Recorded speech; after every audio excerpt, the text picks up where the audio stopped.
A gente precisa aceitar tudo e todos na vida?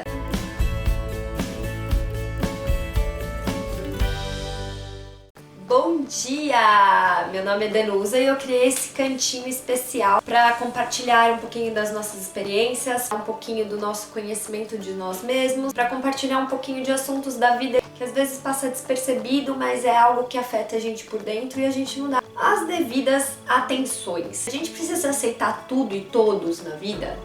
Depende muito. E o que a gente pode fazer quando não tem muito o que ser feito? Eu acredito que tem muitas pessoas nas nossas vidas que a gente precisa ver todos os dias, principalmente questão de trabalho, se é um chefe, ou é um colega, ou um colega da faculdade, ou enfim. São inúmeras pessoas que passam na nossa vida que a gente não entra muito de acordo. Não porque eu sou errado, a pessoa é certa, eu acho que todo mundo tem seu ponto de vista, a gente atrai pessoas que são parecidas com a gente. Mas, ao contrário disso, pessoas que estão nas nossas vidas e que a gente não pode mudar e que não tem essa proximidade, o que a gente pode fazer? Né? Então, um exemplo disso é um chefe. Tem muitos chefes que a gente se dá super bem, não é? Eu tô dando um exemplo em geral, tá? Mas pensa numa pessoa que você passa aí todos os dias, quase todos os dias da sua vida e que você não pode muito bater de frente ou a pessoa pensa diferente, o que pode ser feito? Se nesse caso não tem o que ser feito, é aceitar, tá? Aceitar não significa que você tenha que entrar de acordo com ela. Um exemplo disso que eu faço muito é quando eu não tô de acordo com uma pessoa, principalmente agora que nosso outro canal do YouTube tá crescendo um pouco mais, você começa a receber mais críticas, é difícil às vezes agradar todo mundo. E isso gera críticas, né? Mas as pessoas também às vezes não sabem medir as palavras delas. E isso acaba chateando a gente, né? No primeiro momento eu respondia com muita delicadeza, mas eu tremia de nervoso porque eu ficava esperando a resposta da outra pessoa. Eu queria que aquela pessoa entendesse que a gente estava ali para compartilhar também nossa vida na Itália, que a gente estava ali para ajudar e não para apontar alguém, para falar o que é certo e o que é errado. Só que as pessoas têm o jeito delas e nem sempre elas vão concordar com o que a gente pensa. Então o que eu fiz? Eu acabei mudando e ou eu não respondo às pessoas, ou se eu acho que eu tenho que responder, eu me prometo que eu respondo uma vez e acabou ali. Porque me gera uma coisa muito ruim. Se a gente vê que vai continuar aquele desgaste emocional, dá um ponto final. O que eu faço com relação, às vezes, a pessoas que eu escuto ou não concordo, é escutar. Às vezes a pessoa tá falando a opinião dela e se eu sei que se eu debater vai ser pior, que vai ficar naquilo, sabe, nesse desgaste, eu deixo a pessoa falar e falo, pô, que interessante. Ou eu, tá, fico quieta. Às vezes a pessoa precisa falar. Então eu deixo pra lá, respiro fundo e depois, quando eu tô sozinha, eu dou aquelas bufadas, sabe? Nossa! Porque nem sempre a gente vai concordar. Agora, se você tá naqueles dias que você quer mostrar seu ponto de vista também, mostre seus pontos de vista, não é nada de errado. Às vezes eu não tô afim de me desgastar emocionalmente, porque eu sei que não me vai fazer bem. Agora, vamos para a segunda parte. Se é uma pessoa que você tem uma abertura maior, eu acho sim que você tem que conversar. Por exemplo, eu e o Rafa, nós somos muito parecidos, então é muito difícil a gente ter um momento de discussão, mas tem. E quando tem, depende muito do dia. Às vezes a gente fica lá conversando, conversa, mas nem discutir. É muito difícil a gente chegar numa discussão, mas a gente conversa, até cada um mostrar seu ponto e, putz, é verdade isso que você falou, putz, não é verdade isso que você falou, não concordo, vou te mostrar por quê, blá blá blá. Porém, se é um dia que eu estou cansada e que eu falo, não tá dando pra mim, eu viro pra ele e falo, não dá, não vou continuar porque não tá me fazendo bem e ok, ele super me respeita e vida que segue, tá? E depois a gente pode retomar o assunto ou não. Então depende muito das pessoas que você tem contato. Essa segunda parte é a pessoa que você tem contato, é sua melhor amiga, é seu marido, é sua mulher, é sua mãe, é seu pai, que você tem uma abertura, que você pode falar, conversa aí, porque aí é diferente. É um crescimento de mão dupla. Eu te mostro o que eu acho e você me mostra o que você acha e juntos a gente constrói uma opinião. Um vai fazer o outro crescer. Então é uma outra coisa. E tem um terceiro ponto também, que é uma coisa que eu me trabalho muito, que eu já melhorei muito, mas eu ainda acho que eu tenho muito a melhorar, que é o orgulho. O orgulho é você escutar as outras pessoas e às vezes ver que elas estão certas e você não aceitar.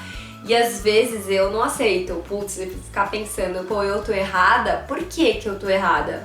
Não, eu não posso estar errada, não aceitar estar errada. Mas na verdade, quando você aceita que você está errada, você aceita que você pode crescer. E isso é o mágico. E nem sempre é fácil pedir desculpa. Nossa, algum tempo atrás era muito difícil eu pedir desculpa. E hoje em dia é mais fácil. Então às vezes que nossa, fico super estressada e estouro, às vezes eu respiro fundo e, olha, desculpa, eu não tava bem e tal. Então é aceitar também que você tem orgulho. Então quando a cabecinha tá falando assim, nossa, será que eu tava errada? Não, eu tô certa. É baixar a bola, respirar e pensar, não, calma, deixa eu analisar a situação pra ver se eu tô realmente errada, ou se é meu orgulho, ou se eu tô certa, ou se eu posso conversar agora, ou se eu não posso conversar agora, porque se eu tô muito nervoso, se eu tô muito triste, a conversa não vai fluir. Então respira fundo e depois resolve com outra pessoa. Agora, sobre situações, a gente falou um pouquinho de pessoas e situações. São situações que eu posso mudar, que eu posso aceitar, que depende de mim. Um exemplo disso é o jornal. Acordamos, tomamos um café gostoso e coloquei as notícias, ficar por dentro de tudo, mas nem sempre a gente aceita, né? Eu tava tentando me atualizar e tal, antigamente eu não ligava porque me fazia muito mal, hoje em dia eu ligo, mas me respeitando. Porque eu vi que eu comecei a ver o jornal e fiquei agitada. Eu comecei a assistir o jornal e fazer meu exercício, só que eu queria desistir do meu exercício, eu tava achando muito estranho, porque eu tava com muita energia, tava com muita vontade. Só que aí eu reparei que não era o exercício que eu queria parar, e sim o jornal que tava me sugando energia. Então eu parei, coloquei vídeos que eu gosto de assistir, fui e nem vi o tempo passar e me desliguei. Então essa é uma situação que eu tenho que aceitar? Não, eu posso mudar. Então eu tô ali num determinado momento que alguma coisa tá me fazendo mal, eu posso mudar? Não, eu não posso porque é meu trabalho, eu tenho que ficar até o final do dia. Então o que eu posso fazer pra me sentir melhor? Respirar fundo até o fim do dia e quando eu chegar em casa fazer alguma coisa que me acalme, por exemplo. Agora, se é uma situação que eu posso mudar, então eu vou mudar a partir de agora, tá? Se é uma situação que eu posso conversar com alguém pra mudar, então eu vou conversar com alguém pra mudar. Se é uma situação da vida que eu não tô me sentindo bem, o que eu posso fazer pra mudar? Mas e situações que eu não consigo, que eu preciso aceitar? Eu tenho que aceitar aquele momento que me deixa nervoso, que alguém me deixa nervoso, o que eu posso fazer? Respirar fundo e encontrar dentro de você algo que te faça bem. Inclusive eu coloquei ontem um pedaço do livro Cartas para um Jovem Poeta. Eu coloquei ontem um trecho no Instagram que ele fala isso, que tipo, mesmo se você estivesse em uma prisão e tivesse uma janelinha, você tem que se olhar pra dentro e encontrar um sentimento que te traga uma sensação boa. O exemplo disso é quando você era criança. Você tem ali uma sensação boa. Vou deixar esse exercício pra vocês, que é uma situação que não te faça bem. Se olhe pra dentro e lembre de alguma coisa boa. Esse final de semana é segunda-feira, tá um caos no trabalho, eu tenho um monte de coisa. Lembra do final de semana que você passou com a sua família, o almoço de família, uma risada que vocês deram juntos. Lembra 2 semanas atrás que você foi andar de bicicleta, lembra da férias passada, lembra de quando você era criança. Inclusive, eu conheci uma menina uma vez que ela falava, quando você for brigar com alguém, canta uma música, não canta a música pra pessoa, né? Senão a pessoa vai ficar meio brava. Mas canta uma música mentalmente, uma música que te traga uma sensação boa. E era um jeito dela de se sentir bem ali, de aceitar a situação porque ela não podia mudar, mas entrar dentro dela mesma e se sentir bem. Então assim, é aceitar a situação, mas ter um refúgio dentro de você. Porque você tem que aceitar porque a pessoa ou a situação não vai mudar. Se tá ao seu alcance mudar, excelente, muda. Mas se não tá, você pode encontrar dentro de você uma forma de um refúgio. Então espero que vocês tenham gostado dessa reflexão do dia de hoje. Fica pra vocês esse exercício, essa lição de casa, e a próxima vez que você não se sentir bem em algum momento, faz isso e depois me conta o que deu aqui nos comentários. Beijo, até a próxima!